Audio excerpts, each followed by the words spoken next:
Olá a todos, sejam bem-vindos a mais uma apresentação da parceria educacional da Nonim com a Abrasfid. O tema da apresentação de agora é a avaliação da oxigenoterapia no domicílio. Então, meu nome é Rui Pires, eu sou fisioterapeuta, especialista pela Unifesp e mestre e doutor em ciências pela Faculdade de Medicina da Universidade de São Paulo. Então, vamos lá.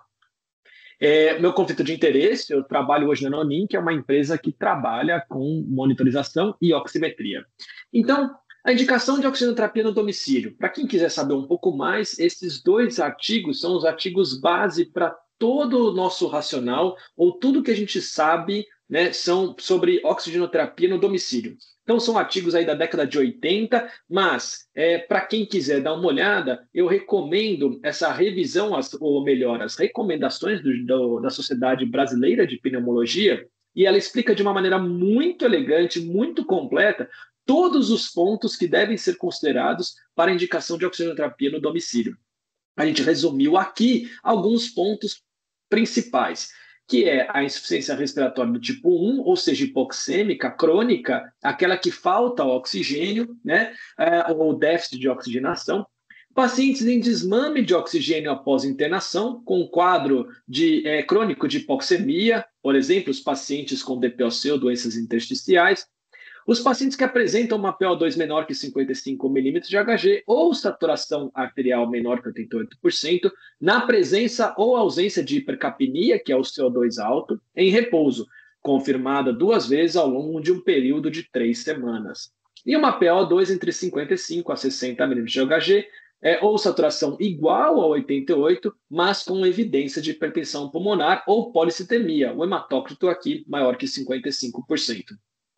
Eles ainda comentam uma PO2 menor que 55 ou saturação menor que 88 durante o sono ou durante o exercício. Então, basicamente, essas são as recomendações básicas que esse documento traz. Tá? Então, essa foto a gente pode encontrar ela nesse site. Né? Então, esse representa um paciente típico do domicílio que usa oxigenoterapia. Né? De fato, esse paciente ele tem todos os tipos. Aqui um cilindro grande, um cilindro menor, um concentrador estacionário e um concentrador portátil. Então, quando a gente pensa na indicação da oxigenoterapia, a gente precisa entender o paciente, a gente precisa entender o dia a dia dele, a funcionalidade, qual que é a capacidade que o paciente tem, o que, que ele faz no seu dia a dia, os principais métodos de administração de oxigênio e a titulação e a monitorização desse paciente, como é que a gente faz, tá?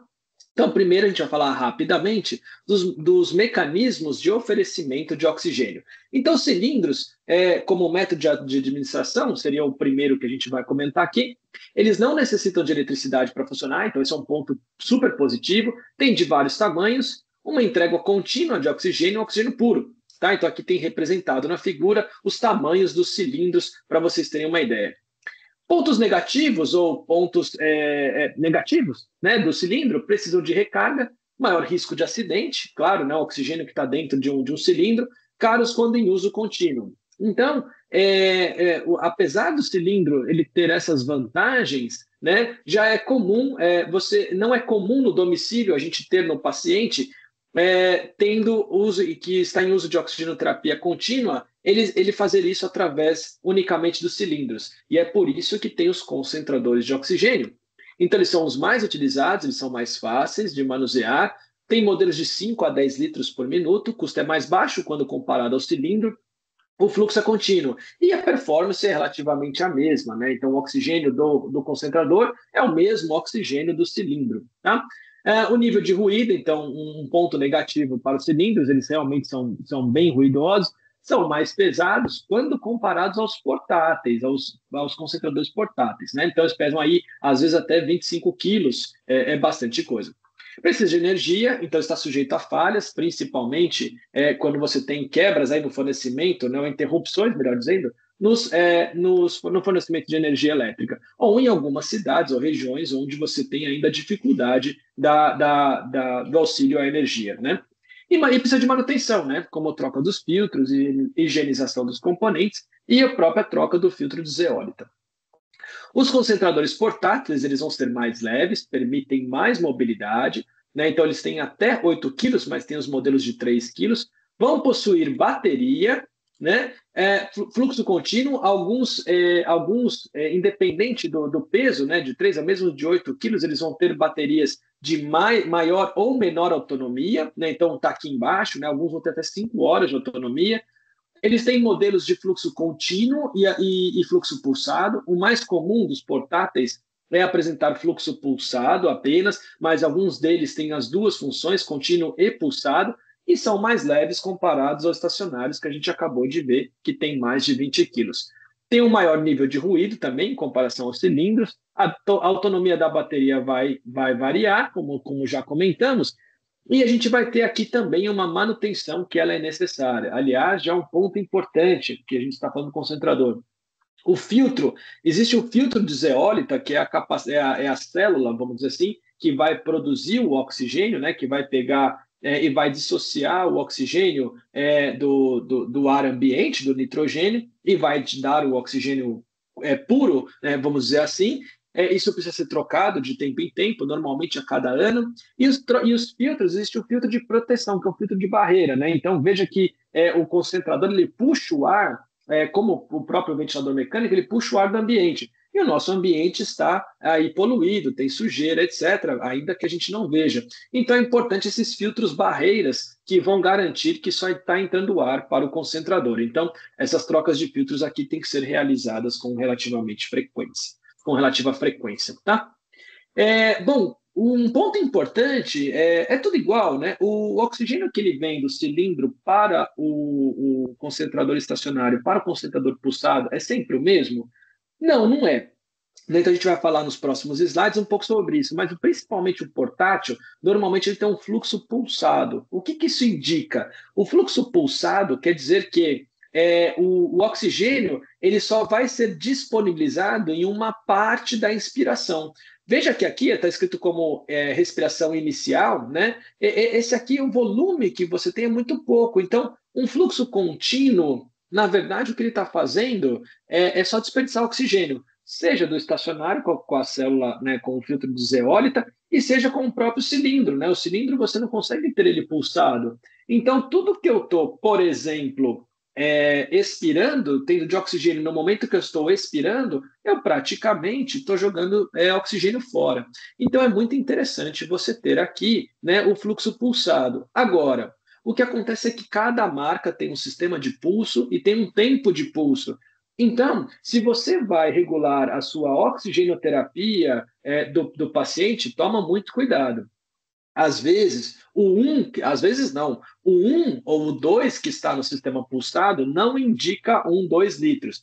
Às vezes a própria marca ela traz alguma tabela de comparação, né? Olha, se você quer 1 litro, eu indico o pulso de tanto. Eu quero 2 litros, eu indico o pulso de tanto. Tá, mas mesmo assim, a gente vai ver depois qual talvez a maneira mais eficiente da gente titular aí o concentrador ou a quantidade de oxigênio. Tá? Um outro ponto também, aqui com um raciocínio um pouco diferente, o alto fluxo, ele é um alto fluxo de oxigênio, ele já tem diversos trabalhos mostrando a sua influência, né, no bem-estar do paciente, ou a importância de você ter o alto fluxo no domicílio. Ele vai ser utilizado de maneira diferente da oxigenoterapia por concentrador, então o alto fluxo ele vai funcionar, entre aspas, como uma não invasiva. Então é o paciente que vai utilizar períodos de alto fluxo à noite, né? Então ele vai dormir no alto fluxo, ou então vai fazer durante o dia, ele vai usar por um tempo prolongado. Tá? A terapia de alto fluxo ela não vai substituir o uso do catéter de oxigênio, tá bom? São formas diferentes de tratamento. Tá?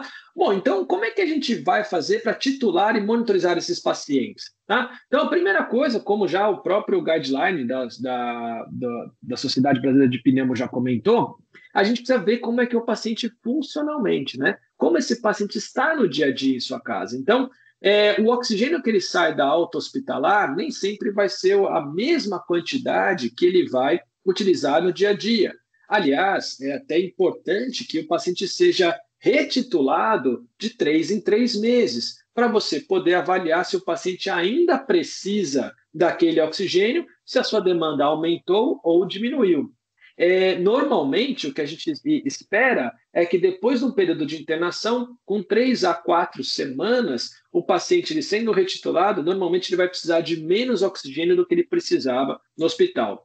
Mas mesmo assim, às vezes pacientes que fazem atividades aí física ou tem um comportamento de rotina que vai na padaria ou é bem ativo, eles podem ter períodos maiores de saturação ou até mesmo no período noturno, durante a noite, ao dormir, ele desatura bastante. Tá? A gente vai comentar isso no último slide. Então, é importante a gente avaliar a capacidade funcional e o quanto esse paciente desatura no dia a dia ou com alguns testes aí já bem definidos na literatura. Tá? Comentando aqui, eu já falei um pouco do pulsado, que o pulso, na verdade, não é 1 para 1, né? Não é um pulso 1, é 1 litro por minuto no concentrador, e o 2 não é 2, então lembra que cada marca vai ter uma tabelinha de conversão, e é importante a gente titular isso, mas será que o 1 do concentrador é diferente do 1 do cilindro? Existe um artigo bem interessante na literatura, que inclusive da Universidade Federal de São Paulo, da Unifesp, que eles testaram 91 fluxômetros que foram conectados ao cilindro. Tá? Então, veja que interessante. Aqui, claro, só um resumo desse estudo, que é bem interessante. O 1 litro no cilindro é 1 litro medido, né? O 3 litros ele fica em torno de 4, o 5 ele fica em torno de 7, 8 e 10 litros, 15 litros por minuto. Então, o fluxômetro, na verdade, do cilindro ele está desregulado. Então, e você não tem como ficar conferindo se o fluxômetro está regulado, se o concentrador está regulado, né? Então, pensando nisso, e que o próprio concentrador ele tem esse tempo de reavaliação ou de troca de filtros, etc., a chance do concentrador estar mais calibrado que o cilindro é maior. Tá? Então, qual que é a nossa ideia? Bom, na verdade, se eu estou falando que o paciente ele pode diminuir a necessidade de oxigênio depois da internação hospitalar. Claro que se ele piorou, ele vai aumentar o oxigênio. E que existem diferenças no oferecimento de oxigênio entre os tipos de dispositivos. E, às vezes, pensando no oxímetro, no concentrador portátil, existem diferenças entre marcas de oferecimento. Talvez o melhor ponto para você detectar a necessidade do oxigênio seja o uso do oxímetro. E aí você vai utilizar o tipo de oxímetro de dedo, de punho, de mão ou de mesa que melhor te convém ou que você tenha disponível, tá?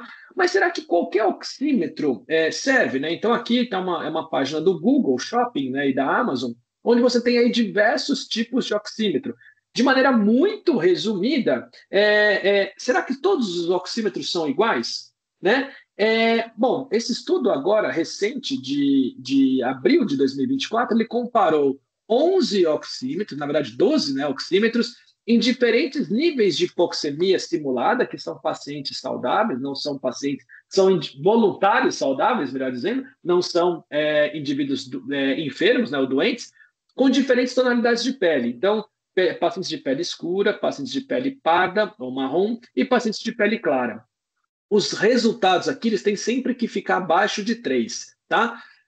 Então, pensando aqui abaixo de 3, de acordo com o FDA Estados Unidos, ou abaixo de 4 pela Anvisa, né? Então a nossa agência regulatória do Brasil, essas 3 marcas aqui elas estão fora, né? Então, quando eu considero hipoxemia e quando eu considero cor de pele, 2 fatores de interferência na medida, eu já tenho algumas marcas que, na média, não vão bem.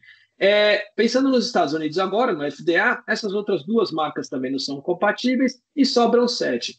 Mas se a gente for pegar em cada uma dessas condições, porque você não pode ter um oxímetro para cada uma dessas condições, né? Existem 3 marcas aqui que se destacam das demais, e que são as marcas que a gente indicaria, né, que vão performar bem em qualquer condição. E, claro, tem uma delas que se destaca acima das outras. Para quem quer saber um pouco essas diferenças, aqui está um QR Code, vocês podem escanear. Tem aqui no site, vocês podem conferir esse teste onde eles simulam essa hipoxemia, né? Então, um teste parecido com o que esse artigo apresentado no slide anterior fez, e você vai ver aqui como alguns oxímetros performam e, na verdade, como alguns detectam hipoxemia e outros não. Então, se você quer procurar algum oxímetro, na verdade o que você precisa é de um oxímetro que ele seja validado em todas essas condições, né? Em diferentes tipos de dedos e artérias, porque é o que a gente faz, não pegou no dedo, a gente coloca no outro, mas o oxímetro foi validado nessas condições para qualquer tipo de paciente. Obviamente, aqui tem os sensores específicos para cada um, ou algumas marcas ou modelos vão trabalhar com 2 pontos, né, ou neonato e pediátrico, ou pediátrico e adulto. Ele tem que ser validado para baixa perfusão, para o movimento, diferentes níveis de hipoxemia e diferentes tonalidades de pele. Tá? Então, são alguns pontos para a gente prestar atenção quando a gente tem um oxímetro. E esse é meu último slide dessa nossa apresentação, nossa conversa de agora, é que se a gente sabe que os nossos pacientes se saturam muito durante a noite, será que esse paciente ele precisa de oxigênio ou precisa de um CPAP? Então, lembrando que os pacientes com apneia do sono, a apneia do sono ou a apneia obstrutiva do sono é um dos distúrbios respiratórios mais prevalentes do mundo. Estima-se que 1 bilhão de pessoas no mundo tenham esse distúrbio. Então, talvez valha a pena a gente fazer, para vocês que trabalham no domicílio, você já perguntou, ou existe a preocupação de perguntar qual a qualidade do sono do seu paciente? E quando eu falo isso, não é chegar e perguntar assim, olha, você está dormindo bem? Não é isso, tem testes específicos para vocês discutirem a qualidade do sono e tem testes e exames muito fáceis que vocês podem fazer para justamente verificar e talvez decidir se o seu paciente vai dormir melhor com o CPAP ou com o oxigênio. Então, resumindo essa apresentação, nós temos que existem vários métodos de entrega de oxigenoterapia, cada um com as suas limitações. Uso de oxímetros de baixa qualidade vão colocar a vida do paciente em risco, porque você não vai conseguir titular bem o seu oxigênio, e não devem ser utilizados para comparar os pacientes.